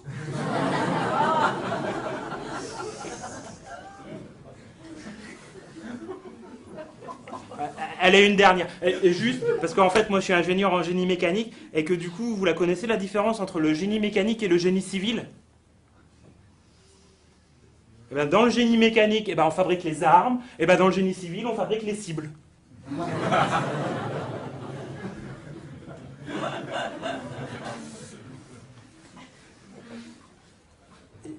J'ai lu dans un rapport une petite ville à côté de Nantes, elle s'appelle Mouais. Alors vous allez dire Mouais comme exemple, c'est pas terrible, mais vous allez voir, elle est vachement bien. Parce que là, le maire, il a voulu construire un bâtiment avec des matériaux ruraux, locaux. Oh le loup, il a fait... Ouais. Alors là, l'idée, tu vois, t'as compris, c'était déjà, tu vois, hop, on va essayer de déshabiller le loup. Et puis... le loup, il fait, ouais, tu peux pas construire avec des matériaux locaux, c'est pas possible. Tu peux pas construire avec de la paille ça brûle. Tu peux pas construire avec de la terre, c'est sale. Oui, mais en fait, il y a des règles de construction pour la paille. On peut construire des établissements recevant du public avec la paille. Alors, il explique, le maire, son parcours du combattant. Alors, là, le loup, il commence à... En plus, pour ce bâtiment, j'aimerais que ce soit des chantiers d'insertion. Des chantiers d'insertion? Comment ça? Des gens qui sont en dehors du système? Tu veux essayer de les réinsérer pour leur apprendre des techniques et avec ça, ils pourraient trouver un vrai travail sain et durable? Et des bâtons dans les roues, il en a eu plein comme ça. Et vous voulez savoir ce qui l'a énervé le plus? C'est que les bottes de paille, elles ont été mises en œuvre par les citoyens de la ville. Oh le loup là, il fait... Alors des exemples comme ça, il y en a plein. Je ne vais pas tous vous les faire ce soir, c'est la version courte. Et du coup, vous pouvez aller voir sur le site internet. Alors, sur le site internet, je vous ai fait un placard comme ça parce que c'est bientôt l'hiver. Alors, avec plein de livres à lire, plein de reportages à aller voir. D'ailleurs, il y a un super reportage. C'est Sable, enquête sur une disparition. Il y en a qui l'ont vu. Genre, par exemple, tu vois, Dubaï, c'est l'histoire des technocrates. Tu sais, Coluche, il disait, ouais, les technocrates, tu leur donnes le Sahara, dans 5 ans, tu reviens, ils veulent te racheter du sable. Dubaï, c'est typiquement ça. Tu vois, ils ont construit leur palmier, les îles mondes, mais en fait, Ah bah, à la fin avec du sable d'Australie. Ou à Singapour, eh ben, les triades, elles ont arrêté le trafic d'opium. Maintenant, elles font du trafic de sable. Il y a 50% du sable de Singapour qui est illégal. Bon, du coup, la résultante... Ouais, 50% du sable qui arrive à Singapour, il est illégal parce qu'on a interdit de prendre du sable en Indonésie, en Malaisie. Et en fait, ils vont le chercher et ils le ramènent. Ouais. Bah, ouais. Et bah, directement, en fait, les îles, elles disparaissent, quoi. Les Maldives, tout ça, c'est fini, on n'en aura plus. Donc, il y a plein de livres et plein de reportages comme ça pour l'hiver. On va revenir à nos petits cochons.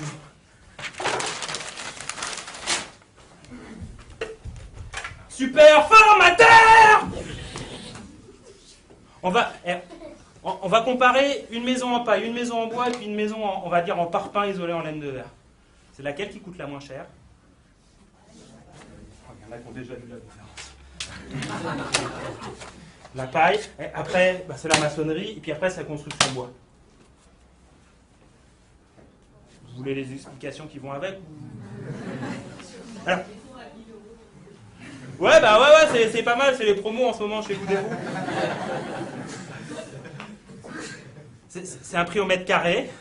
Si t'as envie d'habiter dans 1 mètre carré, mais après, c'est juste pour mettre les toilettes. Alors, toutes les techniques là, si on les faisait toutes en autoconstruction, ou on essayait de ne pas aller voir Loup Dépôt ou Monsieur Bricolou, là, t'es à peu près à 600 € du mètre carré. Alors là, il faut du participatif, quoi. T'as intérêt d'avoir des copains et puis d'autres qui font à manger aussi, quoi. Après, la paille, donc, le plus cher que j'ai vu, c'était 2000 €. Alors là, t'imagines une belle maison en paille avec 2 grosses colonnes en marbre romaine devant, là, tu vois. C'est à peu près ce prix-là. Va savoir maintenant, avec le développement durable, il y a peut-être des loups qui font des maisons en paille. Alors, j'ai pris une moyenne à peu près aux alentours de 1000 € parce que, bien souvent, quand les gens ils veulent faire des maisons en paille, ils aiment quand même bien mettre la main à la pâte. Et même, moi avec la conférence, là, je joue beaucoup en ce moment, et des petits cochons, et j'en rencontre plein. Alors, j'en rencontre qui aiment bien faire les charpentiers, puis j'en rencontre, ils aiment bien se rouler dans la boue, tu vois, et puis après ils font comme ça, ils se frottent contre la paille. Ils adorent ça. Parce que ceux qui croient que c'est fini, que les loups ont gagné, ça c'est faux. Hein. Moi je vous assure que tous les petits cochons que je croise en ce moment, ils sont prêts à se battre. Hein. Et donc, la maçonnerie, on va dire, c'est entre 1000 et 1200 € du mètre carré. Ça dépend si tu vas voir le loup Bouygues ou le loup FH ou le loup Vinci. Hein. Donc, voilà. À la maison bois, c'est un peu plus complexe. Parce que tu as la maison bois que je vais qualifier la maison bois conventionnelle. Ça, c'est les loups qui font de la maison bois. Ils font de la maison bois et de la laine de verre et du placo. Et puis tu as la maison bois des petits cochons, la maison bois écologique. Alors, la maison bois conventionnelle, on arrive à en avoir à peu près à 1200 € du mètre carré, tout fini. Et puis la maison bois écologique, elle commence à peu près à 1300 € du mètre carré quand tu mets la main à la pâte. Jusqu'à 1700, 1800 € du mètre carré. Bah, bien souvent, on me dit « super formateur, ta construction écologique, ça coûte au moins 25% plus cher !» Alors, au début, je sortais mes griffes comme ça, je disais « Ouais, mais tu vois, si tu fais un peu par toi-même, puis en plus c'est des matériaux locaux, ça fait du bien à la planète. » Ouais, mais ça, ils ont... non, c'est les gens qui disent ça, ils n'ont rien à faire. Alors maintenant, je fais « Ok, ça coûte 25% plus cher, même 30% si tu veux. L'écologie, franchement, ça coûte hyper cher. » Alors, tu préfères faire une maison de 100 mètres carrés polluée et polluante ou une maison de 75 mètres carrés saine et durable et écologique? Je vous laisse réfléchir, après chacun chez soi. Il y a des gens, ils font des maisons passives écologiques de 400 mètres carrés. Ah mais j'ai compris pourquoi. C'est pour accueillir les futurs réfugiés climatiques. Et en attendant, ils ont de la place pour les Syriens. Ouais, par exemple. Alors si tu as bien compris la première partie, ça va aller vite. C'est qui consomme le plus d'énergie à fabriquer? Bien sûr. Alors, petite précision. C'est pour 1 mètre carré de mur en parpaing isolé avec de la laine de verre. Si on l'avait fait avec de la brique de terre cuite, ce serait là. Et si on l'avait fait avec du béton armé, ce serait là. D'accord? Ça c'est la maison en bois isolée avec de la boîte de cellulose. Et ça, c'est de la maison en paille, tu sais, enduite avec de la terre. Eh, c'est qui pollue? Bah, tu sais qui pollue. Tac. Et c'est qui fait du bien à la planète? Ah, c'est les autres.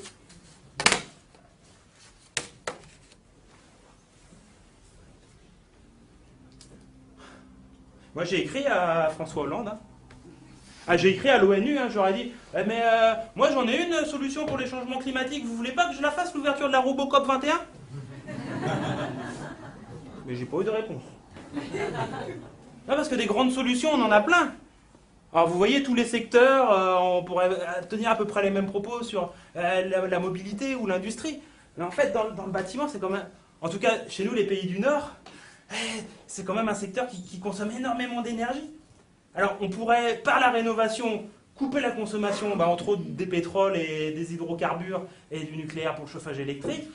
Et puis du coup, en mettant en œuvre des matériaux qu'on qualifie des fois de biosourcés aussi, des matériaux qui sont issus de la nature, on pourrait stocker du CO2. Et vous en pensez quoi, vous les cochons?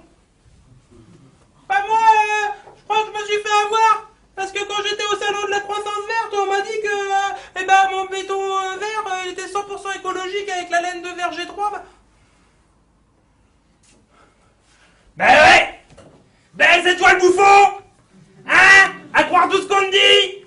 Parce que nous, on nous prend pour des bouffons depuis 200 ans, mais tu vois qu'avec nos maisons, elles sont quand même vachement bien! Oh les cochons! Non mais les cochons là! Vous avez pas compris que faut arrêter de vous battre tous les deux là? Vous dispensez une énergie à savoir, ouais j'ai lu dans les livres d'ingénieurs, ouais tu comprends rien, mais j'ai lu dans les livres d'ingénieurs. Non mais faut se serrer les pinces là les gars. Faut avoir une même cible quoi. Hein? Tu vois, le clown dans l'histoire, c'est lui qui nous fait utiliser des matériaux non renouvelables et polluants, hein? Donc, on devra avoir une action commune. Bah ouais, pour plus avoir peur, faut le faire disparaître. Même une fois, quand ils m'ont parlé, les petits cochons comme ça, ils m'ont dit, tu sais, super formateur, nous les cochons, on pense que l'humanité, l'espèce humaine, c'est la seule espèce qui est capable de détruire des ressources, même renouvelables. J'ai fait, quand même. Si, tu sais, dans le temps, l'huile de baleine qu'on utilisait à la place du pétrole, on les a presque toutes tuées, les baleines. Et puis les arbres qu'on coupe. À un moment, ce qu'on fait sur la Terre, c'est tellement polluant que les arbres, ils pourront plus repousser. Je dis, ouais, mais quand même, c'est un peu brutal, quoi. En regardant bien, ils ont peut-être pas si tort que ça. Alors que nous, on pense qu'on fait les choses bien. Moi d'abord, tu vois, quand j'ai commencé la jonglerie, que je faisais du diabolo, on me disait, ouais, ta jonglerie, c'est un jeu de plage. Après, j'ai fait des balles, et j'ai même craché le feu. Et j'ai même fait des torches, parce que du pétrole, à l'époque, il y en avait encore plein. Alors on m'a dit, ouais, ta jonglerie, c'est un truc de punk à chien. Alors, après, j'ai fait des spectacles. Et là, mon frère le premier me dit, ouais, Bozo le clown, t'as qu'à nous faire rire avec tes jongleries. Non. Moi, ce que je défends, c'est la jonglerie graphique. Hein, tu vois? Hop, tu fais des figures comme ça, tu essaies de créer de l'esthétique, quoi. Puis, en mouvement, la jonglerie graphique en mouvement, tu vois. Hop, là, comme ça. Et même burlesque, tu vois. Oui. C'est ça que je défends, moi, pour me battre contre les idées reçues. C'est elles qui nous formatent notre imaginaire. On croit tous que, par exemple, la construction bois, ça brûle, par exemple. Et vous en avez, vous, des idées reçues sur la construction bois?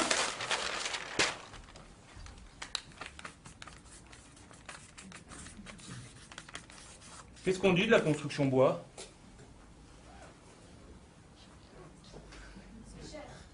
Non, c'est pas cher, c'est hyper cher. Voire même des fois ils disent méga cher, quoi. Ta maison en bois, genre, waouh, Ça coûte au moins 40% plus cher, les foyers.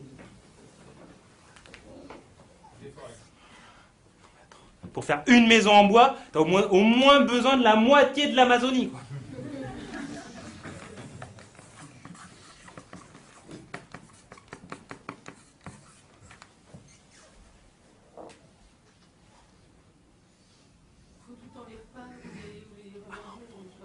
Faut au moins peindre toutes les 2 semaines, hein, c'est ce qui est conseillé. Oh, c'est dur à entretenir le bois. Oh, wow. Même ça pourrit des fois, quoi, tellement que c'est nul.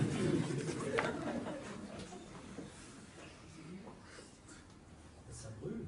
Bah, le bois, attends, le bois, ça brûle, c'est ce que tu mets dans la cheminée. Il y a même des animaux qui mangent la bois. Ouais, des sales bestioles. Ah, il y a des bestioles, elles viennent. Et elles mangent le bois. Et c'est même pas solide, parce que des fois, eh ben, le loup, il vient, il souffle, et puis la maison en bois, elle tombe. Ouais, c'est pas solide, les maisons en bois.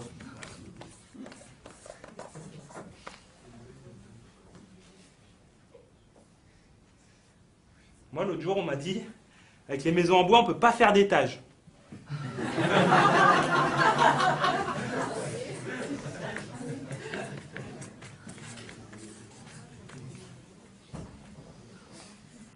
Quand les gens ils disent que les maisons en bois ça pourrit, que c'est vieux, que c'est nul, t'as qu'à aller demander ça aux maisons à Colombage de la place Sainte-Anne.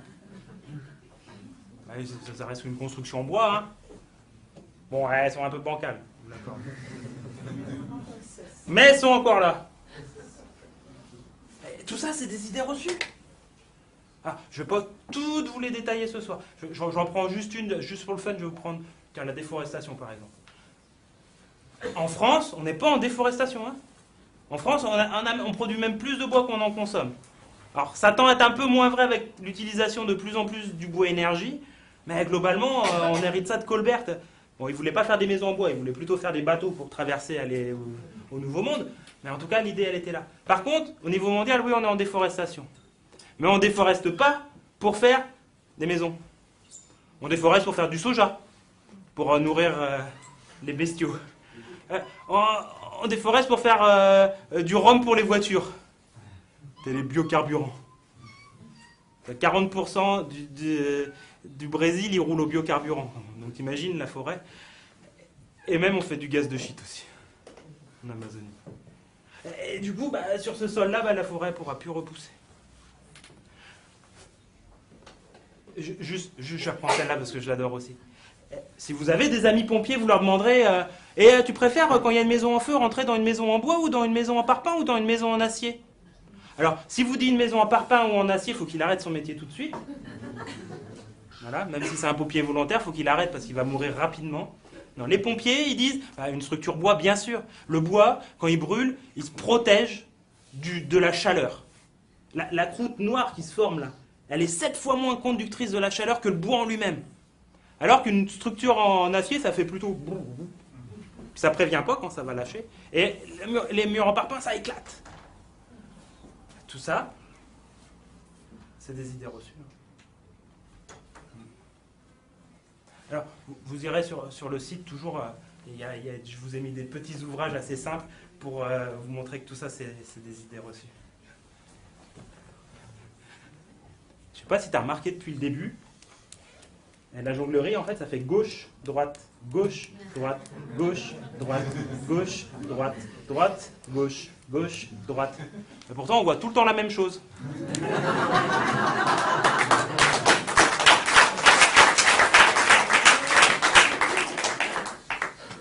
C'est un peu comme la politique du nucléaire en France, hein. Bah oui, tu vois. Alors, je ne vais pas vous faire l'histoire du nucléaire, des 40 ans de nucléaire en 2 secondes. Non, je vais juste vous prendre ce qui s'est passé depuis 2009. En France, on n'a pas de pétrole, on a des idées, alors on a 3,5 milliards pour faire l'EPR à Flamanville.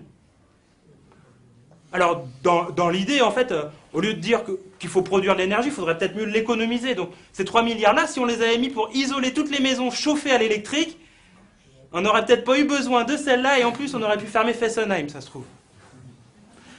Bon, bilan de santé, elle va coûter 10 milliards. Alors quand on nous dit qu'en France, il n'y a pas d'argent pour financer le développement des filières paille, des filières bois, d'aider les gens à construire, Voilà, peut-être des sous. Vous vous demandez pourquoi je suis passé sur le nucléaire. Attends, regarde, tu vas voir comment ça boucle. Et Bouygues. Vous connaissez Bouygues? Un des plus gros bétonneurs de France. Martin Bouygues, il vient de prendre 25 000 € d'amende. 5 jours de salaire.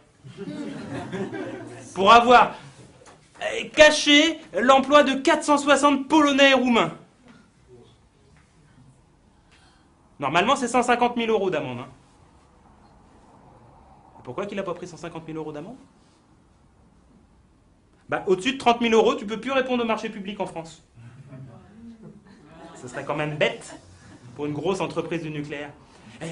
Et vous savez, quand Areva il fait des bénéfices, on dit « Ah, super, les actionnaires, ils ont fait des bénéfices ». Et quand Areva perd 5 milliards comme l'année dernière, on dit « On a perdu ». Parce qu'en fait, on est un peu tous actionnaires d'Areva, en fait. Vu que c'est l'État qui détient une grosse partie d'Areva. Ça fait peur, hein. Cerise sur le gâteau. En Finlande, on leur dit, vous inquiétez pas quand même, l'élite de la nation, les ingénieurs du nucléaire, on vous sort un EPR à 3 millions, 3 milliards, allez, 3 milliards et demi, quoi. Bon, il coûte 10. Donc c'est nous qui payons les 7 milliards. Ouais. Quand tu sais qu'en fait, tu vois, avec 5% de la paille produite en France, on pourrait construire 500 000 logements neufs, passifs écologiques.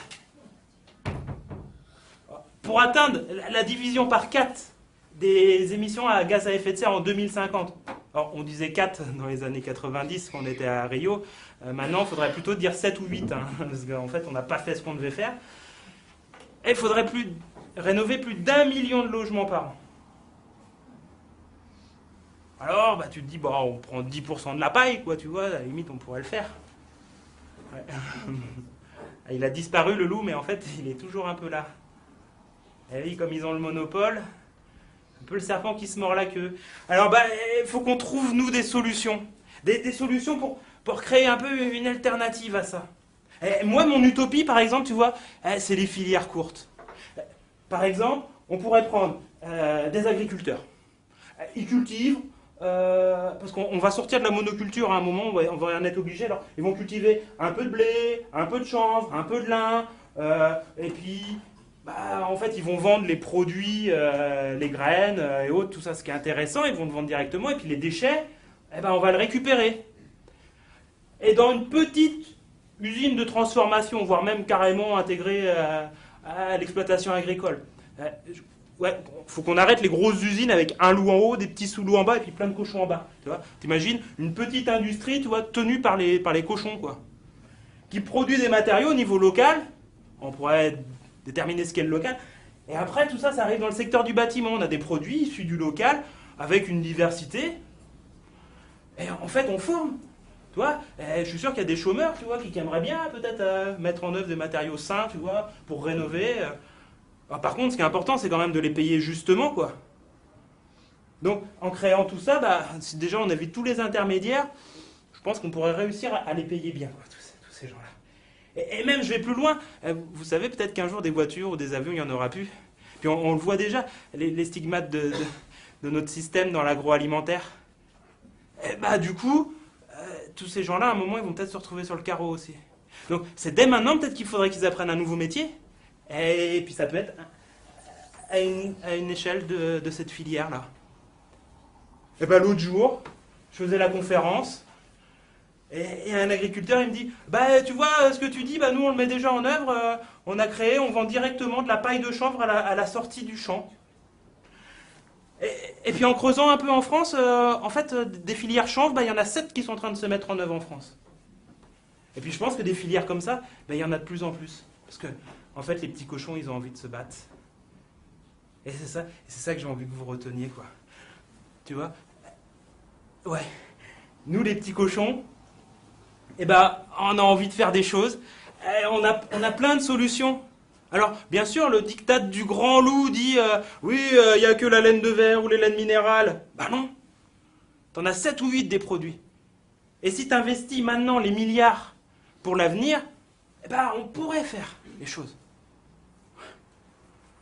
Alors, j'ai eu une idée. Je l'ai réécrit, le conte des petits cochons.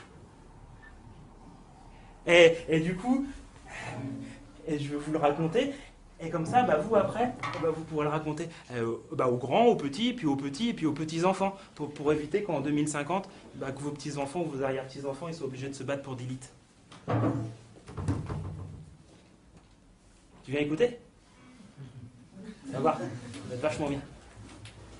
Nos 3 petits cochons partent à l'aventure. Ils savent que l'hiver va arriver, ils vont devoir se construire un abri pour se protéger du froid et du grand méchant loup. Le premier petit cochon a lu dans les livres d'ingénieurs que les maisons c'était en béton. En route, il croise un cimentier qui conduit une toupie de béton. « Ah, bravo homme, tu tombes bien! Je veux acheter ce béton pour construire ma maison. » Aussitôt dit, aussitôt fait, l'homme coule le béton et notre petit cochon a une maison bien solide et résistante. Il sait que le loup ne pourra pas la détruire, mais il a dépensé tout son argent. Les 2 autres petits cochons, eux, n'ont pas d'argent. Ils décident alors de travailler ensemble. L'un va cueillir de la paille et du chanvre, tandis que l'autre récupère des palettes pour faire des planches. Un travail collaboratif qui attire l'attention des animaux de la forêt. Et tout ce beau petit monde viennent les aider à assembler une belle maison de bois et de paille. Génial!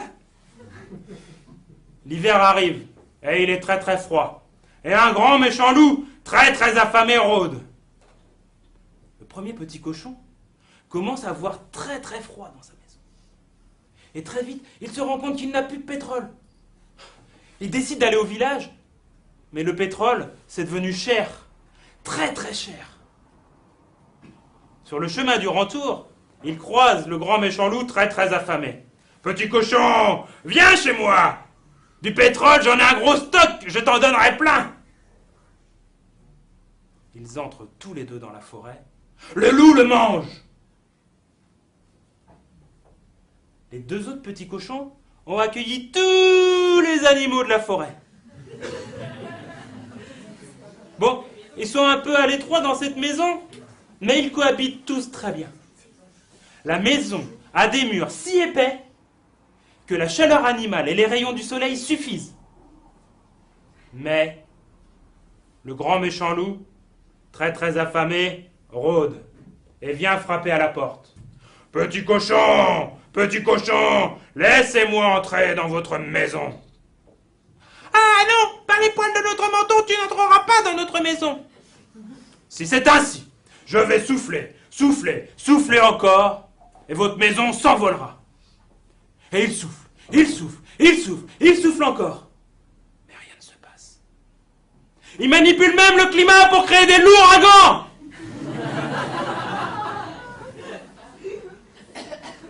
Comme tous les animaux de la forêt ont été recueillis dans la maison, le loup, épuisé par son entreprise, finit par mourir de faim.